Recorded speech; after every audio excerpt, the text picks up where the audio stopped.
কিরে ফুলকপি, রাস্তার ভেতরেও পড়াশোনা করছিস কেন? এত পড়লে তোর মাথা খারাপ হয়ে যাবে, বুঝলি? এখন পড়া বন্ধ কর পাগলি। আলু, তুই তো আমাকে কোথাও ঘুরতে নিয়ে যাস না, এই জন্য আমি সবসময় পড়াশোনা করি। তুই আমার বয়ফ্রেন্ড, তাও আমাকে ঘুরতে নিয়ে যাস না। তাহলে চল, আজকে তোকে ঘুরতে নিয়ে যাব একটা সুন্দর জায়গায়। নদীর ভেতরে ঘুরবো দুইজন। আমি নৌকা চালাবো, তুই চুপ করে বসে থাকবি। ওরে আমার কলিজার টুকরা আলু, আচ্ছা চল, আজকে সারা দিন তোর সাথে ঘুরে বেড়াবো, স্কুলে যাব না, বাড়িতে মিথ্যা কথা বলবো দুইজন। আলু, তুই আমাকে বিয়ে করবি কবে বল? অনেক দিন হয়ে গেল আমাদের সম্পর্ক, কিন্তু তুই আমাকে এখনো বিয়ে করলি না, বদমাইশ আলু।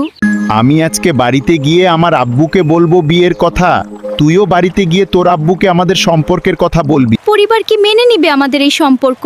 আমাদের দুইজনের জাত আলাদা, যদি পরিবার আমাদের সম্পর্ক না মানে? পরিবার আমাদের সম্পর্ক না মানলে আমরা দুইজন এই দুনিয়া ছেড়ে চলে যাব চিরকালের জন্য। ফুলকপি, তুই আমার মান সম্মান মাটির সাথে মিশিয়ে দিয়েছিস।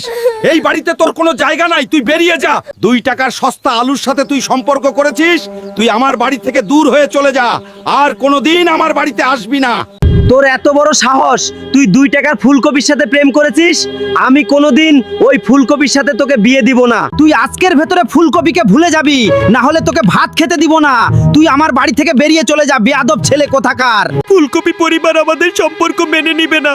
চলো আমরা গলায় দড়ি দিয়ে পৃথিবী থেকে চলে যাই, তাহলে ওরা অনেক শান্তি পাবে। চলো জান পাখি, আমরা দুনিয়া থেকে বিদায় নিব চিরকালের জন্য।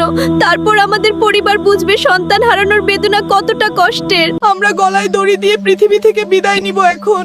আপনারা সবাই ভিডিওতে লাইক, কমেন্ট, ফলো এবং শেয়ার করে দিবেন প্রিয় বন্ধুরা।